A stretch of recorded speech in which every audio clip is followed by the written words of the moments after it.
Welcome to the Infinite Creative Podcast. My name is Fitz, and this is Sean. Hey, guys. Yeah, welcome to episode 10. We made it, double digits. What do you think? Oh my God, man! It's already been a trial of fun and tribulations. There's been tears. There's been laughs. There's been cursing. There's been some good topics, some not so good topics. But it's been a wild ride, man. We're still here though. We're here at 10. Yeah, and now I want to give actually a little shout out to our last episode on YouTube. If you jump into the last section, there's, like you said, a little bit of swearing that we had to bleep out. But it was a really funny section, and I feel we need a mug of that or a mug of some kind.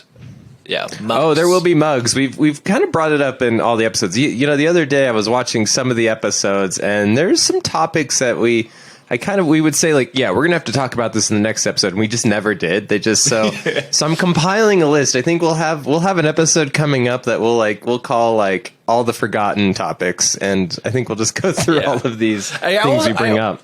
Yeah, I also think we should talk about the things we already talked about again, because there's probably a new listener, and we don't want to, make you force to jump into a random episode trying to find a golden nugget that we dropped once or where we learned something. So maybe we should recycle a couple of those informations and just have them as the same topic, just reworded.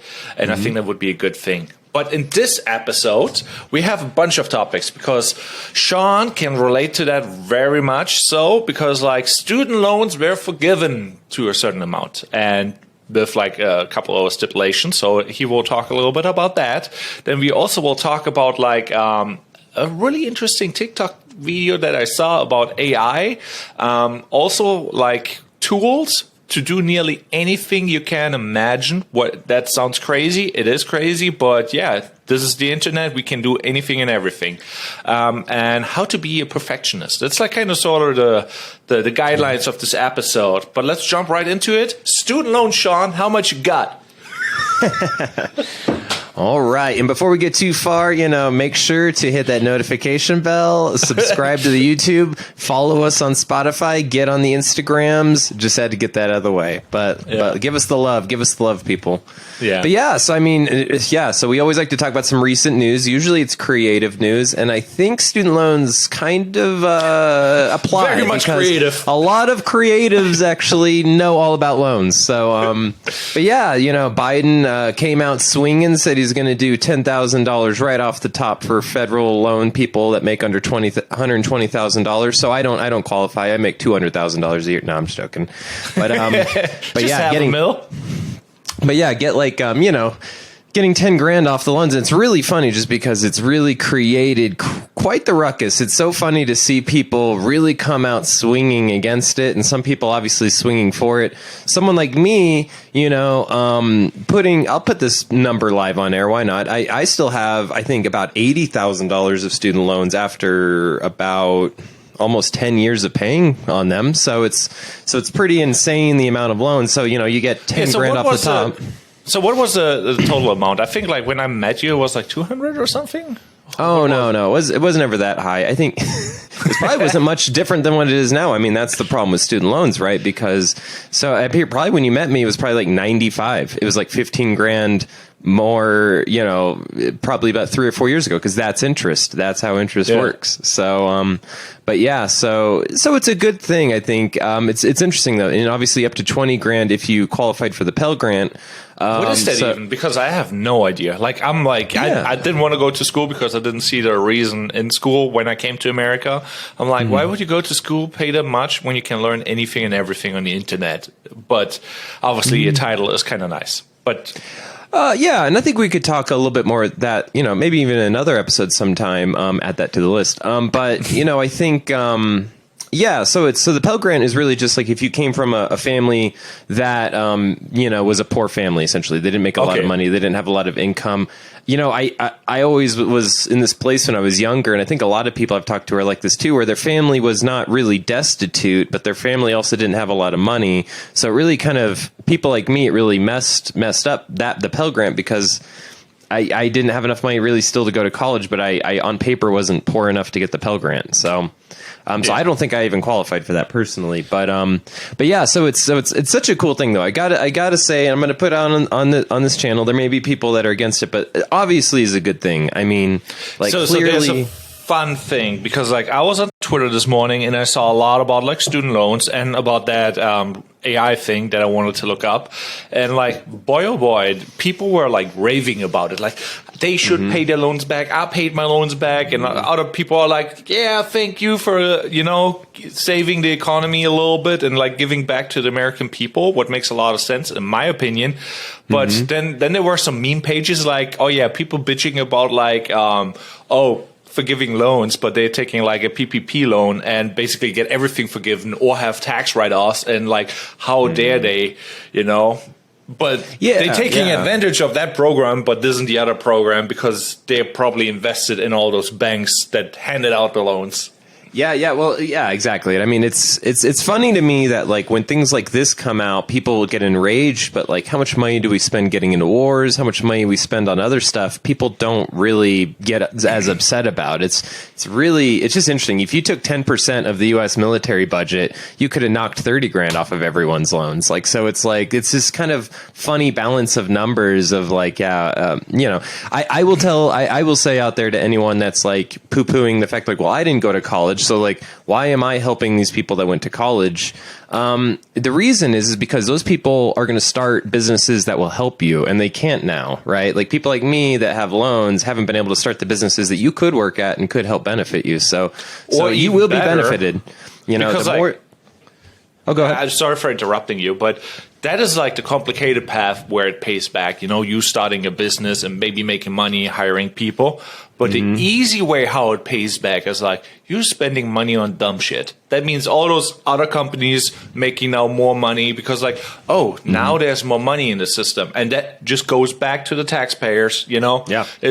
That is the easy way, right now in this recession time. It's like, the last thing you want to pay is like a student loan for something that doesn't even pay back in that amount it should, if you...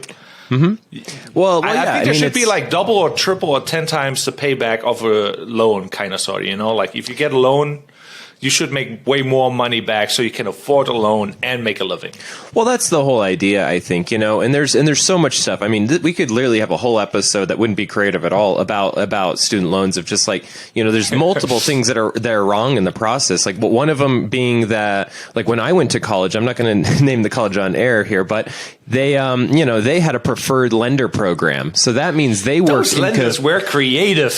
So yeah, exactly. So that's when you have schools working with the lenders where they're like the lender's like, well, how about this? We'll give them 40 grand. So that means you can put your tuition up to 50 grand. And it's all this kind of like, well, we can just keep raising the amount and then we'll just keep making those loans. And that's where it gets really nasty is like I don't even like I had a great education, but like I can't give you any grief for not going to college. Like, would it have been worth 70, 80 or, the 200 grand that I'm going to pay by the end of the loan? Like, is that really worth it? I mean, it was worth it. Sure. I gain a lot? Sure. Did it boost me up quite a bit? And there is a lot of cool stuff to be said about being in college and being in an intense creative environment. Sure. But like, is it worth that much? I mean, that's where like last week we talked about the creative bank, and I almost liked that concept of like, there's got to be new ways to get mentorship. There's got to be new ways to give you fuel, because right now it's either get a huge amount in debt or learn on YouTube. And I don't think either of those are good by themselves. I mean, there needs to be an in between. You need to be in a creative environment. You need to be surrounded by people that are pushing you and holding your feet to the fire, but you shouldn't have to pay 100 grand plus to do that. I mean, it's just nonsense. I mean, it's one of my biggest regrets in life. It's weird. It's like one of the things I'm proud of, and one of the things that's biggest regret was going to college, and that's terrible. I just want to fuel the fire a little bit more, even though I want to make the segue. But imagine now you're going to a trade school or you're doing a low tier job, and you could have made like. You can make as a server 30 grand a year, depending on what restaurant you work, if not 40, 50, depending how many hours. Yeah, if you think about that number in relationship to the loan is not even, justifiable for the education, because like the one thing you can work without any degree, kind of, sort of, as long as you're a decent human being and you can make that amount of money. So shouldn't you making with a loan of 100K like millions? You know what I mean? In theory, but it's like, it's weird. It's like, and I kind of knew this when I went into college. I think a lot of people do to a degree. I think, you don't go into graphic design thinking you're going to make millions, right? Like, so when I went into that degree, it was more of a fee to have a cool job, I guess, really. That's what it almost comes down to is you need to pay all this money so you enjoy your job. And, so that's kind of where that happens, where, then, you have doctors, you have lawyers, you have a huge fee because they may not enjoy the job, or they may, but they're going to make a lot of money. So that's what they pay for there. So it's interesting because like I've ran into fine art photographers, and I've ran into people that are maybe like massage therapists or like art therapy people. And they're not making a great amount of money, but they love what they do. So they paid that money to do what they love to do. But you're right. Like, do you need to go to college to do what you love to do? Not necessarily, but do a lot of people have that drive that going to college gives you? I mean, that's really the big thing. People ask, like, why should I go to college? It's really the main answer for me is just, you just need to be to paint. Pain. You just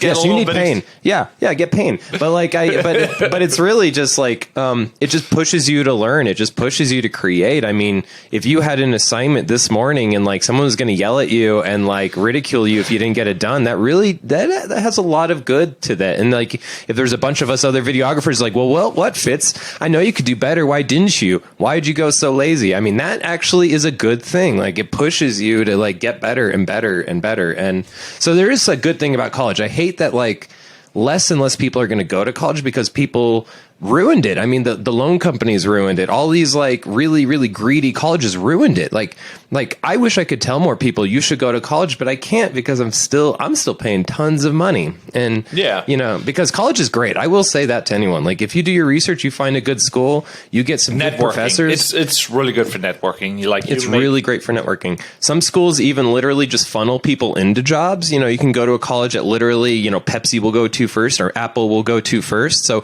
it's like, it's a huge opportunity, but yeah, for what price? I mean, what price tag? Are we really going to have people just like, yeah. So I don't know, man. It's one of those things I could talk about for hours. It gets me feisty. I'm so happy that we need that segue, but comment I'll tell below. You know what? I'll tell you who would do even better than 10 grand though. What? This guy right here. This guy right here would do it all. He would do it all for us. This guy. Shout out Taryn Draplin for this print. Yeah. That guy would do it all for us. So you got a print? Like, who this is from Aaron Draplin. Yeah, signed to me right there. Tishon. But anyway, it's like, anyway. Well, I just had that within reach. I always had Bernie within reach. Sorry. Yeah. Well, the president thingy is like in reach too, and there's like everybody is talking about like candidates and whatever. I don't want to get into it right now, but next topic maybe, like next time, because like it's very interesting who will run maybe. But yeah, comment down below what you think about the school programs and if you think it's justifiable or if banks really ruined it, because maybe they did, maybe they did not, and maybe it was inevitable. But this time we wanted. So this right now I can this talk. time. As in right now. This time. As in right now, I just want to switch topics to somebody who made something very creative. Let's share my screen. And we're talking about like a creator who basically used a bunch of tools on the internet to create this.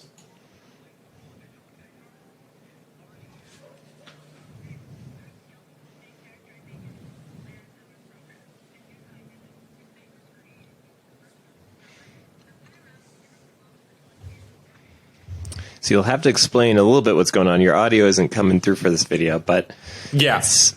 So did you even hear the audio? Nope, the audio didn't come through on our end. Oh, and I'm here recording through a mic. Well, okay, then let me play the video silently in the back and I just describe what's going to happen or what is happening. Yeah, so apparently a creator made this account and Kurt Skellington is not real. Like, it is actually this lady here. First you will think this is a filter and the second person like collabing, like making a transition and ooh, we made a person. No, that person is AI generated. She basically used DALL-E to generate a couple of pictures and to get a general look of that person. Then she used like different websites to basically make a skeleton with the data that she has and basically create a 3D person there. And there it is. And then she basically sent it to a couple other websites and came up with that person there. What is kind of crazy because like it would have fooled you. She also used like deep fakes to make it more real looking, and like all those sites combined, all those tools combined made something that is like mind-boggling, you know, like we could be like just like somebody else right now technically, and you wouldn't know. You know what I mean? It'd be so funny if we did like a big reveal and we were just two girls like this whole time. Ooh, subscribe to my OnlyFans. Well, we still have an OnlyFans. We should promote it. Nah, but yeah, crazy, right? I mean, yeah. What was your first thought about that when I sent it to you as a topic?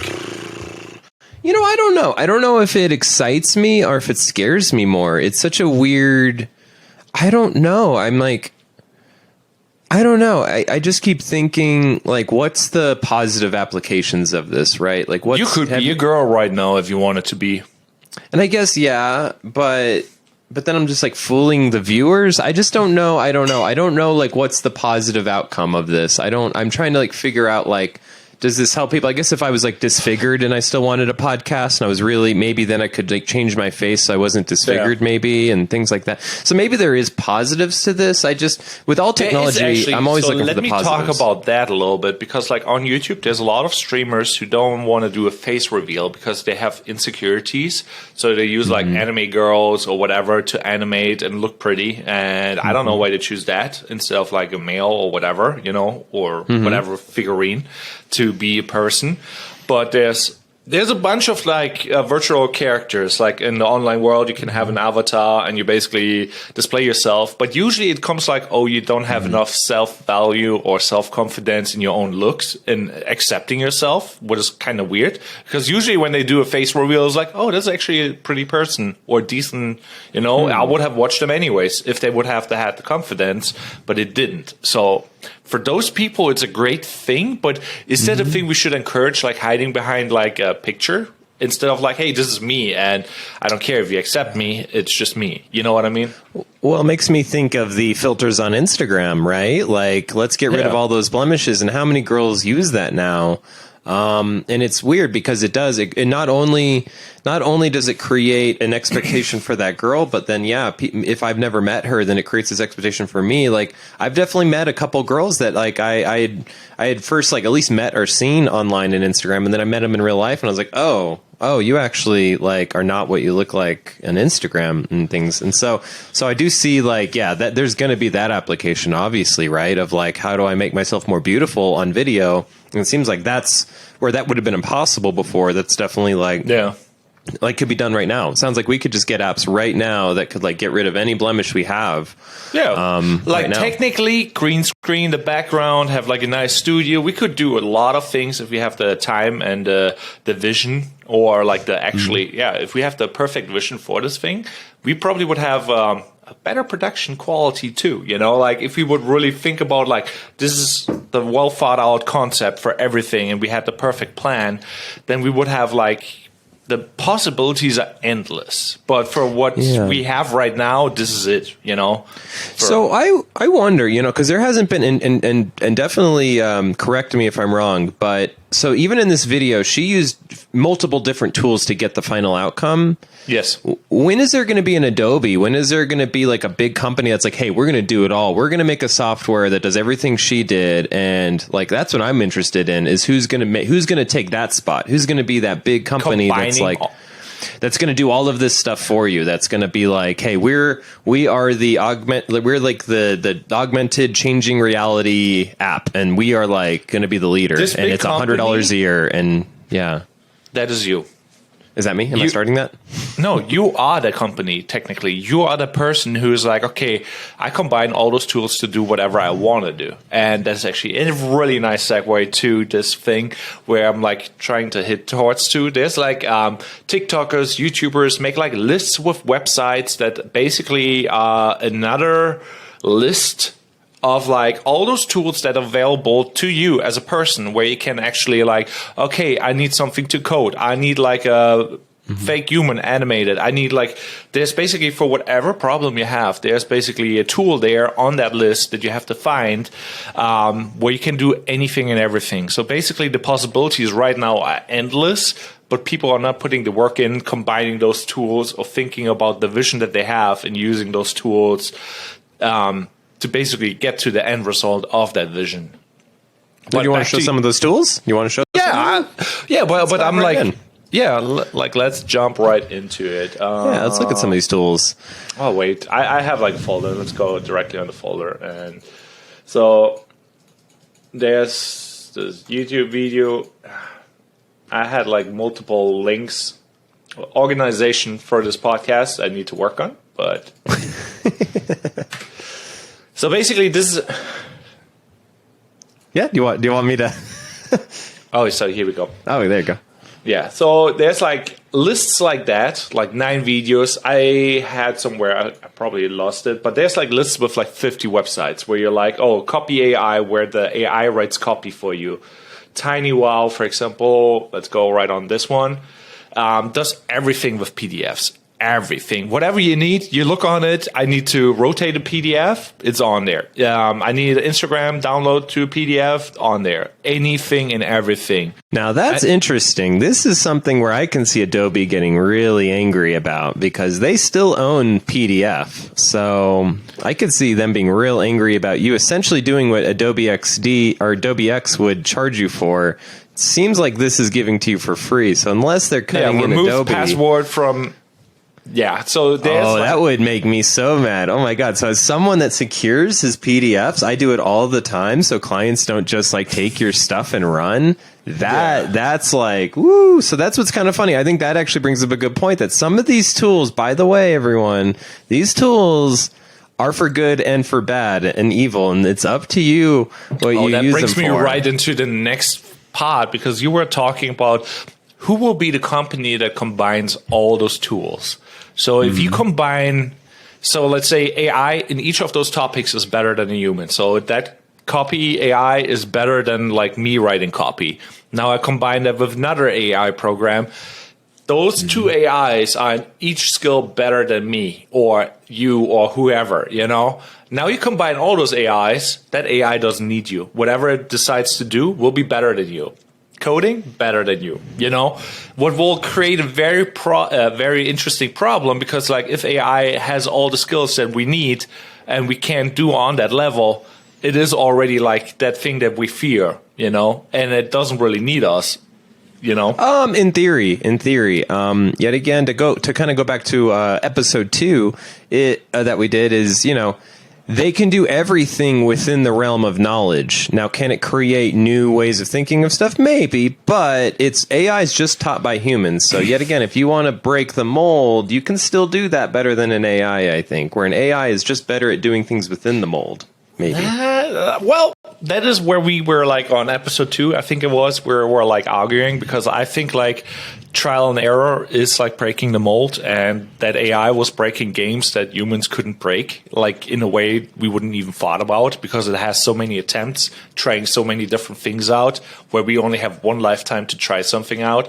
So you could argue about that, who's right or who's wrong, because that goes really deep into your beliefs of spirituality and your mind, and is there a soul and whatever, you know, and you can go really deep into that, but generally maybe. I'm more of like, oh no, it would be better. Sean is like, probably not, you know, but. Well, I like to think that like humans still have value, right? Because if all these things are true, AI can do everything better than us, then what's our value, right? I think that's then, I want that answer then. If we're going to then accept that AI is better than humans at everything, then what the heck's the point of humans then, right? Well, what's the heck of ants, you know? They still exist, even though they don't really have like. Because see, what scares me is if we start to go down this road of thinking AI is better than everything that human can do in terms of creating, then all we are is consumers then. Then truly all humans' whole purpose on life then is to consume, while AI just feeds us. And I don't want to accept that. I just don't. I don't think I think if we start to give AI this big shiny podium, then it really starts to be like, why even have humans? Why do we even have creativity as humans? So here's another thing. Like I had that thought this morning too. It's not a really nice thought to have in the morning, you know. And I was like talking to you about like, hey, I found like what was it? The guy. The Instagram. What was it on my Instagram account here? Let me quickly check. And just for you guys out there, AI can also organize your desktop better than Fitz can. So. Very true. Very true. Well, it's where is it? Oh yeah, Ryan. Let's click on it. You see that type of content? AI does now his style. He was looking for editors for four. Well, let's shout out these people too. So hold on, what's this guy's name? Go ahead and show the people if we're going to be using his profile. Ryan Magin. I'm bad with pronouncing last names, especially. Yeah, Ryan Magin. Magin. It's like Imagine, but it's Ryan Magin. Yeah. So basically, he pays like editors to make those titles. Hand animated, pop in, put logos on it, and do basically editing little videos into like short reels that are really engaging. And he pays people really good for that. And he has a lot of big clients. The one thing though is there is, what was it? Captions, I think. No, let me first show a client so that you see what I'm talking about. King Keto. Brent shouting out a lot of people today. Wow. Yeah, you see this? All the big influencers who use that style are basically on his agencies, like Alex Amosi.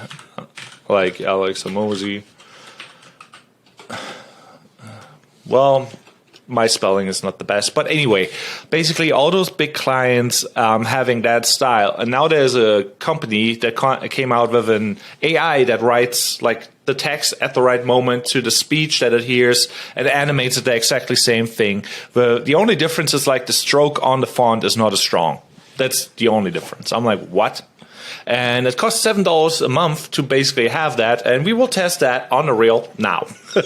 So, yeah.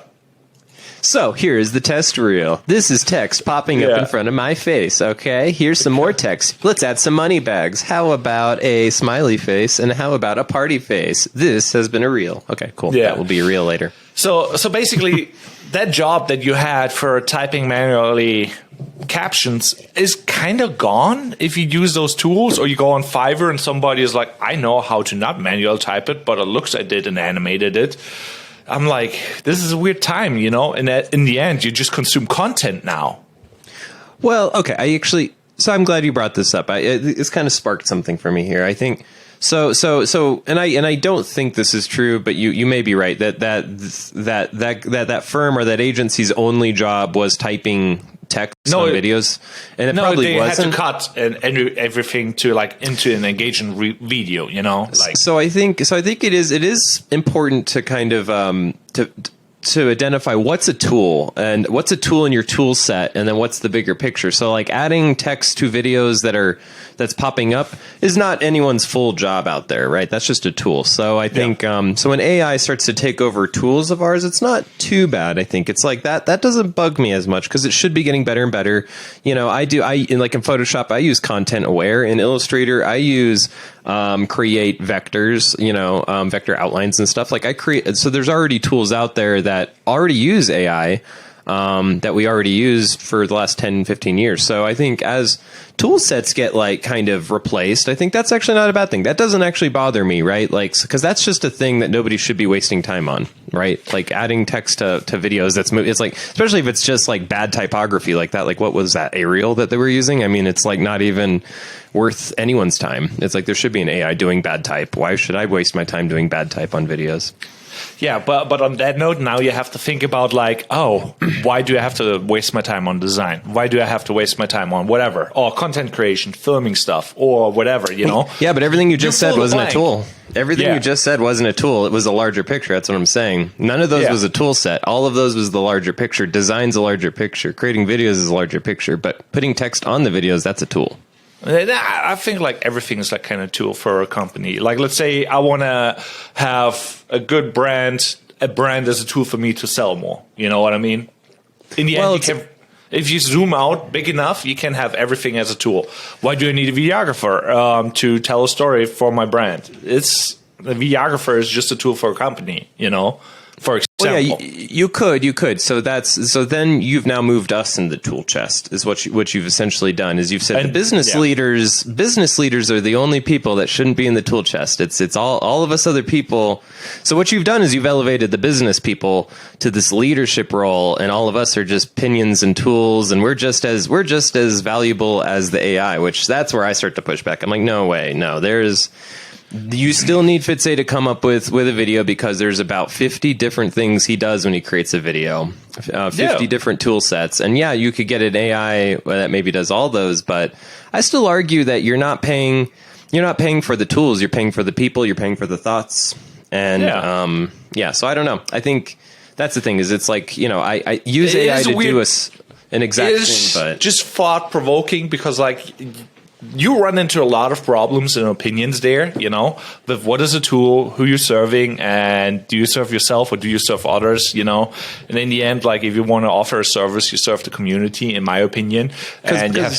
Because my pushback, sorry to interrupt you, but my pushback is then like, why are business leaders not AI? I mean, I don't need a business leader. Like an AI can come up with a business plan. An AI can come up with a product then. Like, so let's just expand it out. Like it doesn't end with creatives then. Every single person in the company can be taken over by AI. I'm not going to be like, business leaders are up here and we're all down here being replaced by AI. I'm like, no, an AI can come up with a mission statement. An AI can come up with a Gantt chart. So let's not pretend that like your jobs are also not in risk if ours are at risk. Yeah. So I'm not going to elevate business leaders above all of us in that degree. Yeah. Nope, they're in the mud with us. They're going to get their stuff stolen by AI. Same thing. Like that's why I'm like, it would be scary to combine all those tools together because like you could write an AI for what is the perfect business plan, what scales the best, and you just combine data from other companies, what they did, and you're just like, okay, let's code an algorithm that learns out of all those things and fill the database, and it will learn that, And then like anybody who wants to build a business will be like not as good as the preset of that AI, And now you combine that with the next tool set, and you become in like, oh, now it's getting scary. But back to the topic, like here's another website where I'm like, where you can automate anything on the internet. That is like basically like automation for whatever you need. Automate your YouTube account studio, automate, they do nearly anything and everything. So there's like a bunch of websites. I've lost the overview list. So basically there's a website with all the tools and websites with all the things they can do.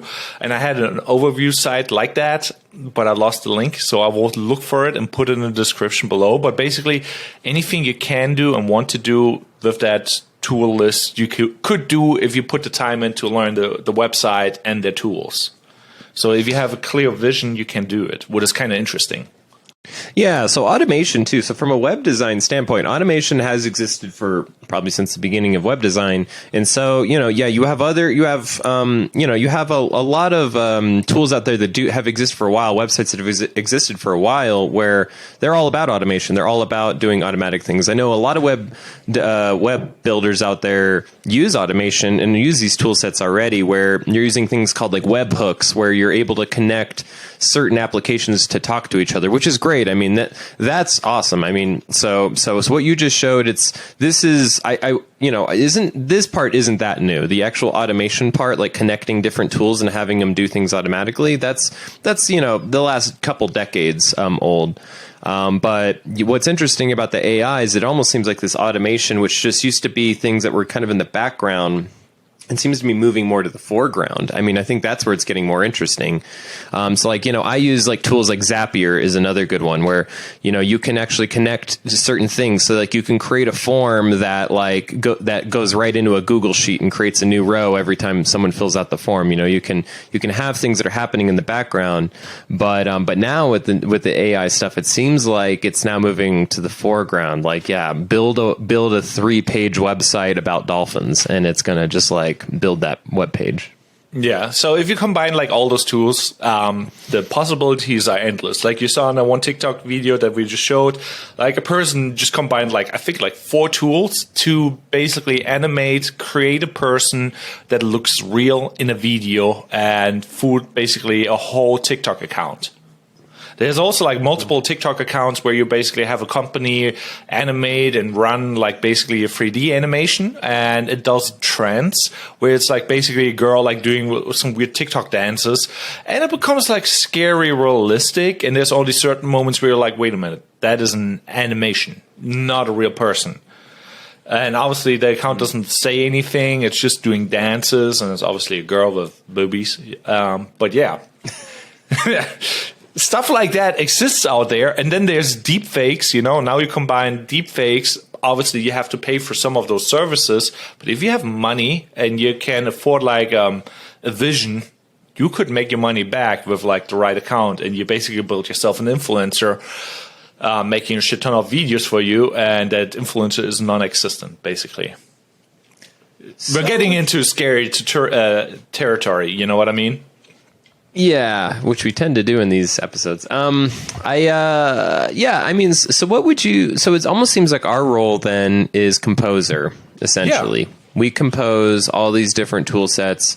We can be essentially bosses and managers of our own staff of AI bots, essentially, is what's starting. So you still need someone to figure out what are the pieces and what do we need, I guess. So I guess that's our new role, I guess, as humans, is to be like, what does the output need to be? What do I need to shove into the slots to make that output? Yeah, I think like there was also a really interesting quote, like with like businesses, like, and visions are really important, where you're like, let's say you want to hire a person that is a really high caliber, like that person has a giant vision. You cannot hire somebody who has a bigger vision, because they will work for a bit and then jump ship, because like their vision doesn't fit in your vision of a company. So you basically have to have room for the person in your vision to grow, to pay them, so that the pay matches and everything. So basically, the one idea has to be bigger than the other so that you can fit the people in there. So if you build with those tools a big enough concept and vision, you could basically sell that concept, that idea, or it's like animating the text. The idea is pretty simple. Like, I'm animating some text and I make some reels. That idea is easy but painful. But would it make sense to make that idea happening? It's not that big, and the vision of that app for animating caption is also not that big. But if you look at Adobe with the PDFs and you have multiple of those things, then the vision is bigger. So it's like very interesting. How big does your idea and your vision has to be that it makes sense nowadays? Because like the little things don't make sense anymore. Well, it's interesting. I the only thing that really concerns me is that, new business leaders, right? Not maybe people our age, but let's say even younger. Let's say that guy that's like 18, 19 years old that wants to start a business. He's not going to hire people now. He's just not. He's like, why the heck would I pay a guy 20, 30 grand a year to do something when I can get a tool for $9 a month? And that's what really worries me, is there's just not going to be new business people, where 50 years ago, a new business person would get a staff and help support people in his community by having them help him on his mission. I'm scared that's going to go away. I do see a trend in our generation, because to be honest, if I'm being 100% honest, my best clients are not our generation. Our generation is not a good generation for clients, believe it or not. Yeah. You would think that we're creative, we're open, we're good at communicating, but millennials and younger have this thought of like, I can get it cheaper. I can Google it and find it cheaper. I can find a tool that'll give me it faster and cheaper. And while that may be good for productivity, I just feel like we're really getting this ball rolling that in 10, 20 years could be a very scary place, where all creative companies have one or two staff and nobody else, and there's just a bunch of unemployed creatives out there. I mean, it does worry me. I mean, I'm legitimately worried about it. It's not like I'm a purist about the form and the art and the creativity. It's more like the employment of it I'm worried about. Yeah, so here's the thing, like you said, cheaper. My thought when I downloaded the app for the caption that does the same style, where he's paying $4,000 to make a ton of videos a day, if they go viral, he pays a good amount. I'm like, that skill that cost him $4,000 a month to pay an editor to make those reels, I wanted that app for fucking free. I'm like, my first thought was like, there's an app for my phone, I want it for free or don't use it. And I'm like, wait a minute, how useful is that skill? Would I really benefit? What would I pay for that? I'm like, if it's like $10 a month, I maybe would pay for adding captions with an app on the videos, and that was my thought process. How much would I pay for it? What is the risk reward kind of sort of situation? I'm like, damn, Yeah, well, exactly. So you just played out exactly what I just said of like, I'm just it's not cheap. It's free. You want free. And there will be websites that find a way to monetize whatever complicated skill for free, Well, and everything's like a tiered thing, right? I mean, even a lot of these tools, I'm sure, have a free option, and then you'll go premium if you need it. But even then, premium's $10 to $20 a month. I mean, and that's nothing compared to an employee. And so it just worries me. I know that I already am very adverse to hiring people. Like I subcontract when I can, but to actually like hire anyone full time is just not in the cards, and it may not be for a long time. And I just know that I can feel myself even be like, oh, well, why don't I just get AI to do these things? And it's just, I don't know. It's just tough because I just don't know where this ends, right? Like the camera was invented, but there was still drawing after the camera. Books were invented, but there was still the spoken word. So I don't think AI will kill creatives. I don't think like creativity will just go away once AI takes the stage, but it just makes me worried. I've been starting to tell friends that like we kind of live in the golden age right now where we have a ton of great tools so you can create stuff easier than ever before.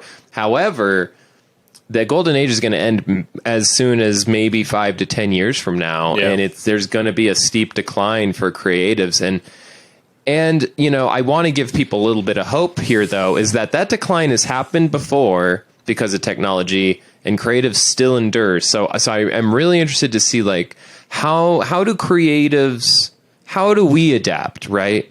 Because we're going to have to if we want to be creatives. If we don't all just want to work customer service somewhere, we need to like adapt. Yeah, I think like, let's say, the economy will tank, everything will tank, nobody will buy services till everything recovers and monkeys be monkeys and humans be humans and we build our communities.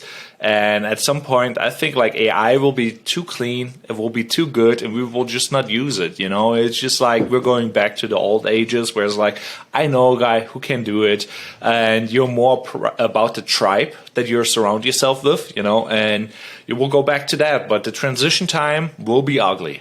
Like really ugly. Yeah, because right now I saw a whole editor path evaporate for a $7 subscription, Because like if I would be the guy, I would be like, okay, no, I'm paying $7 now for getting the captions from my app, or maybe have somebody just edit the reels now and then throw the app on there. So we're getting to something that's like a really interesting, deep topic to me that I've ran into, and it's the fact that. So I've had not very recently, but I have had clients that have chosen things like Canva over me, have chosen these other design tools that are made for non-designers. Yeah, And I call it the kind of refrigerator paradox. And I say that because anything you make, you want to put on the fridge because you think it's awesome because you made it. You're proud. Mommy, look what I made. And that happens a lot with like people that have no design experience or creative experience. And they go into Canva and they whip something out. And since they made it in Canva, and they made it themselves, they're proud of it, and this is good design. I don't care what that Sean thinks. He's just curmudgeing, and it's interesting because I've even noticed firsthand that creatives' opinions don't matter as much already. That people just think that we were always the tools, and now that the tools are democratized, who cares what Fitze thinks? I have a thing that makes videos. I think it looks cool. I made it. So and then Fitze walks in and says, that's really not that great of a video. They'd be like, well, you're just jealous. You just want my money.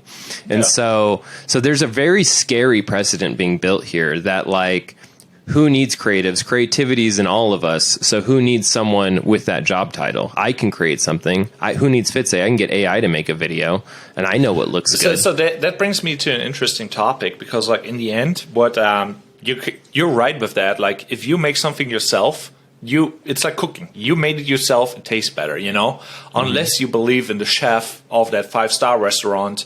There must be the best thing, that there's the branding aspect of it. It's like, if you hear about a big brand, you believe that big brand is better than you because you believe more in them than in yourself. But obviously, if you don't have that big brand, it's really hard to sell yourself like, hey, I have years of experience, I did this, you should trust me. But in the end, as a customer, you don't really care about that if you made it yourself and you believe in it, because like, oh, I made it myself. And Canva has that big brand of a name because they build a company. That brand is everywhere. Everybody's talking about it. So it must be good, And obviously they have some good stuff on there. But I'm like, from the aspect of doing it yourself, it's very important to build a brand, but also like focusing on results, because as a customer, you want results, and I don't care where the results come from, but Canva will not promise you results. They will just promise you a pretty picture. You know what I mean? And I'm constantly telling people this, that creativity is very gray matter. No one's ever going to say, I didn't buy your product because your logo sucked. No one ever is going to say, oh, I didn't use your service because the brochure sucked. No one's actually ever going to tell you that. You're just not going to get business. And so I've had plenty of clients too that have come back a year later and been like, I don't know what's going on. None of these things worked. So can we just get you back in? And because they don't even get it. And so it is. But to give everyone hope, I want to give. I kind of put everyone in the mud here with like that. I want to bring you back. Just wait till I ruin it. So if you want to protest against this, if you're creative and you've had this happen and you're like, dang it, dude, I can't get these clients to respect me as a creative. They just feel like I'm a tool and they can get these tools cheaper. So why pay for me? Well, then here's how you revolt. Take their job. Start your own company then. You don't need them. You don't need them then, right? You can create a mission statement. You can figure out a product. You can come up with a flow. So if you think that these company owners are just not respecting you, then start your own company. Be your own creative. That's what I've started to do. That's what this podcast is, right? It's like we have 100% control over this now. We are the business owners, and then therefore we can be creatives of our own business. So that's the mindset I would say everyone should do, is like, if you're creative now, you should maybe start to consider cutting it right down the middle, and you should be half business owner and you should be half creative. And I know you've already done that. You have your own business. So you're making your own stuff. So you get to be business owner and creative. Yeah. So with the new thing happening, you're right. If you have people like that revolting and doing all sorts of things, obviously separate yourself. But I think like we should go back to the roots and be like, build a community, make friends, and don't care about big business. There's Canva, but like, I don't want the thing from Canva. It's like, I want something that, local art, if I go on the internet and I'm like, I can buy an NFT and I know it's automated and it's like just one of 10,000 generated items. I'm like, I don't want it. It doesn't have any value to me. But if I know that local artist who does some really dope stuff, and I know that person, I know him in my community, he's the first person I think about if I want to have something designed.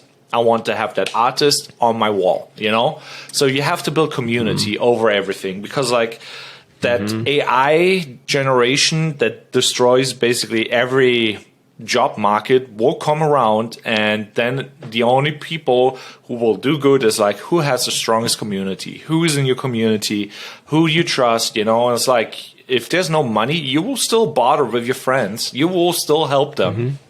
So yeah, exactly. I think we're actually in a really important part. And, in history, you hear about people not realizing what's going on until it's too late technology wise. And I think we can really learn from the past of like, as AI, as technology is just going leaps and bounds ahead, we have a huge responsibility for being the gatekeepers of humanity, of being a humanist. The Renaissance, back in the Renaissance, they had the humanist movement, which was all about the human, the personal person being important and your independence being important. And that was, obviously way back in the Renaissance. But we almost need a new humanist movement in a way. Right now is the time to make sure you value people. These are just machines, and profit isn't above people either. I mean, you're it's like Monopoly. All the money goes back in the box at the end, man. So like, it's all you have is your humanity, and if we lose sight of that, if we totally do, and if we're just like, it's about profit and it's about things being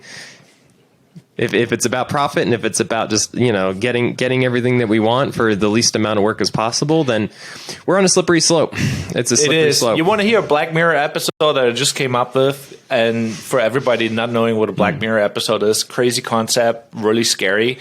Now imagine you saw the TikTok reel where you generate a person and that person is not real. With the internet, you could generate now, let's say, a new Messiah, a new Jesus who preaches all those things like community. We got to stick together, only real humans, And then the person preaching this is an AI. You could make, whatever we preach on the internet is like, it could be a fake person, And I'm like, boy, oh boy.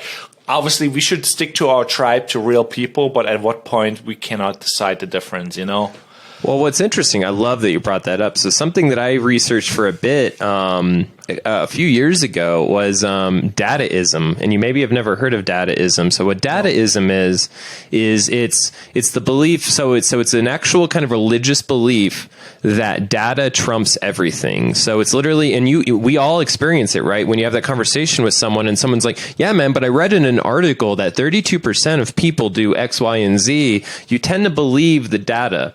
And so it's interesting. So as religion becomes less and less powerful within the world, I think we can all kind of agree that is happening. It's being replaced by data. It's like, I don't really believe in a God and a man in the clouds, but I do believe numbers on a spreadsheet. So it's like, it reminds me of the same thing, that we may start to believe the machines more than humans. We may start to... on the one side, you should, because humans are kind of dumb, Like, there's so many dumb things that you hear that humans do. I'm like... Boy, oh boy, especially when it goes about beliefs, like there's like percentages of like who believes in what, and some of the things people believe are crazy. I don't want to call people out on their beliefs, but I'm just like, on one side, it's okay to be dumb, I guess, and it's good that we're dumb and doing dumb things and we believe what we believe. So it's like, as long as we're open-minded, but if a machine comes in and is like, no, this is dumb, we don't do that, get rid of those people, then it gets scary. So I think we should have the right to be dumb. Well, because sounds like bad, but yeah, because any artist, if to Bob Ross it, just have some happy little accidents, So I think like, it's all about, some of the best stuff comes out of errors. Some of the best things come out of the stupidest ideas. I mean, so I think, it does worry me. And I honestly... It depresses me a little bit when I get into it. I mean, I really don't. I just hope we don't lose sight of that. I mean, like, it goes back almost, and this is going to get to a really high level of like, what is the purpose of humanity then? Is it really just to consume? Because that's what it starts to sound like. If we're just going to have AI tailor everything and we're going to let the machines just kind of take the wheel, then all you are is a consumer then. Your whole role in this plan is just to consume AI content then. Well, we all consume air, so is that a bad thing? It's like... Well, all we real. do is like consume, reproduce, consume, reproduce. It's like, it's fine. It's not. But we do create. Thing. But we do create. Yeah. I mean, humans do create. When we're at our best, we create. And I think honestly, we've lost sight of that a bit much. I mean, a good example is like. Like our neighbors here, they tore down all their trees because, and trees can cause a lot of structural problems. So logically, getting rid of trees makes sense. But do you think they planted any trees after they did that? No. And so that's where that causes issues too with like erosion and whatever. So we can do the same with creativity. We can say like, yeah, but do I really want to start creative projects? And Fitze may have a bad idea, or he may need an extra time, or he may get sick, or maybe his girlfriend has a baby and he needs to take maternity leave. Like, no, I don't need that humanity. I need a machine. So here's another thing. Like you talk about creating as a good thing, and here's me like, okay, I want to create to make money and express myself and basically make money expressing myself, what would be like the ideal outcome, But isn't it nice when you work your 4 to 5, whatever, your regular job, and after that you can just consume? That's like the goal of a lot of people, you want to have guilt-free Netflix, basically guilt-free YouTube binging, guilt-free consuming movies. It sounds so good, but it's like, it's kind of bad, you don't feel accomplished afterwards. But I miss like that I cannot let go of like, just relax and enjoy life, just hang out with your friends, and have fun, Well, and why consuming, kinda? Yeah, and it'd actually be really funny to do a whole episode on this. So I maybe mentioned it, but one of the dorky things that I've started in the last year is Dungeons and Dragons. Oh, and one thing I found the dungeon. we're going to get into it a little bit here. So I just started my first session of being a dungeon master, and so it's been a very exciting experience. Everyone at the table plays video games, right? And I've talked to this with some of them of like, this is funner than video games. Why is this more fun than a video game would be? And it's the fact that as humans, we can go any direction. There's no path. Now, you can argue, well, there's going to be an AI video game someday that can do absolutely everything, and maybe you're right. But what's cool is that humans still have the ability to go any direction at any time, and it's interesting because some of the people at the table will literally be surprised. They're like, how is this more fun than a video game? Like, I'm actually like so excited to come and play with you guys. There is something to be said about that connection with people in a table that we all want to help create that story together, where at least up to now, this may change, but up to now, even massive open world games, there is points where you start to feel like, yeah, but can I really do everything? Not really. There's still borders everywhere to what I can do.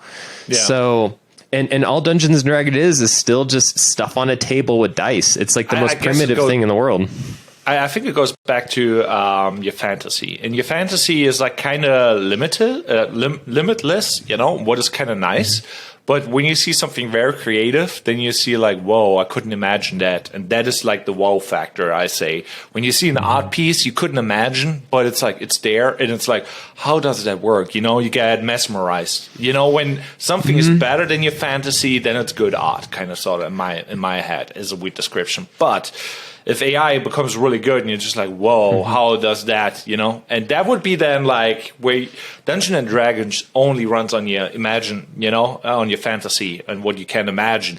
But you're basically teaching whatever you can imagine to another person, and you convey that through words, whatever. Well, what is a good thing? And there is AI tool sets within D&D too, where you can have something, can have an AI create a map for you, or AI create a character for you. So you can. Oh my god! So even there, you can have AI for sure. I've already seen it, but it's yet again, it goes back to the idea of the bigger picture. I don't think should ever be AI. You should still need videographers. You should still need web designers.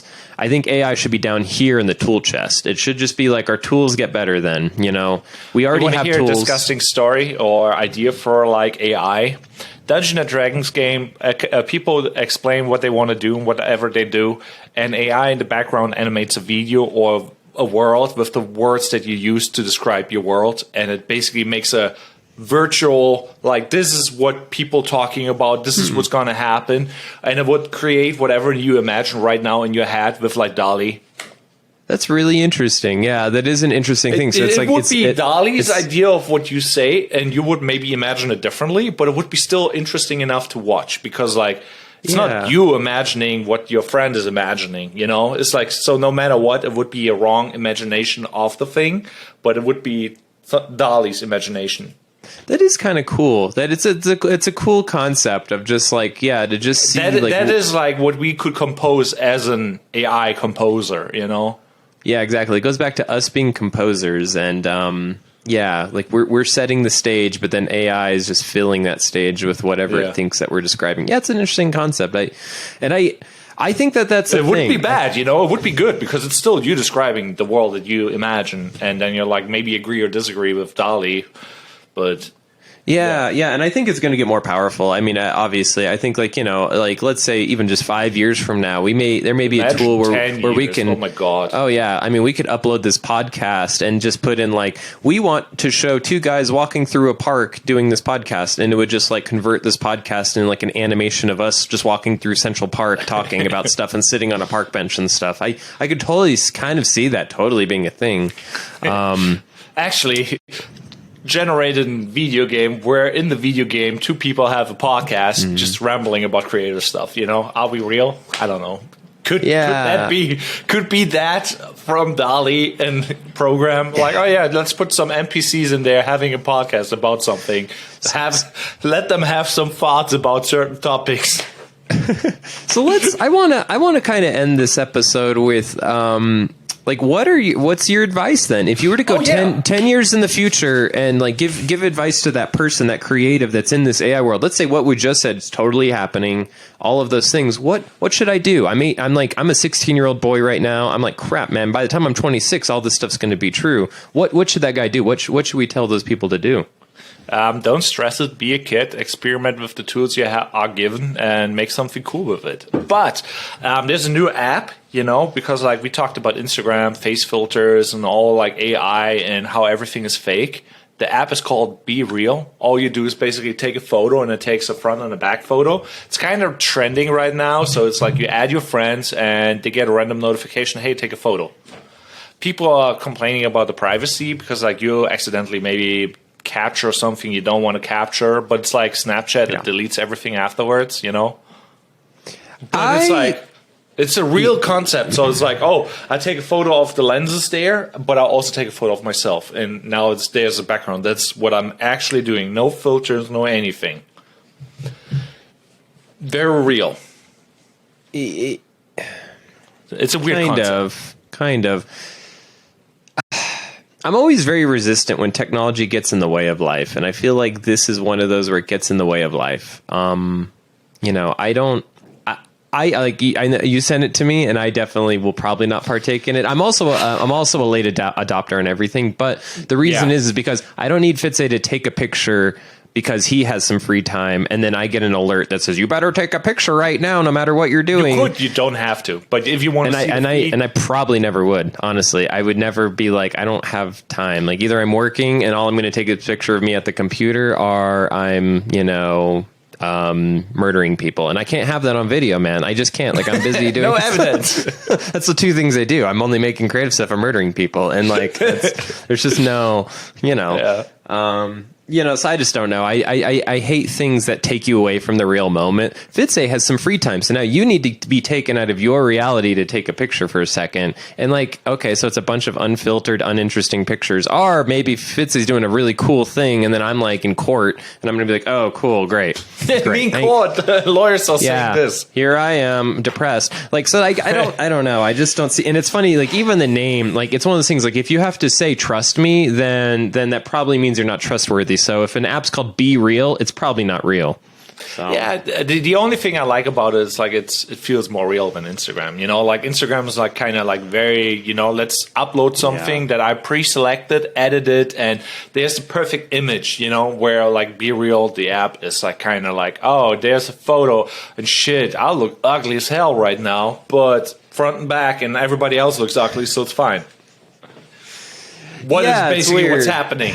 It's weird. It's like, let's make people ugly again. I don't know. Like, it just doesn't get my heart pumping. I'll tell you what, man. It's like, it's not like this stuff. Like I remember when MySpace came out, or like when blogs came out. I'm already on it. Early adapter spirit. That's what I am. That stuff, as I was an early adopter back then. That's what I've seen. I've seen myself was an early adopter, and like that drop off because like I felt like those first things, like you actually felt like you got connections when you had a blog and you had 8 friends following that blog. Like I would pour my heart out in those blogs. I would say like everything, like things that I shouldn't even been putting out there, but it was this real experience.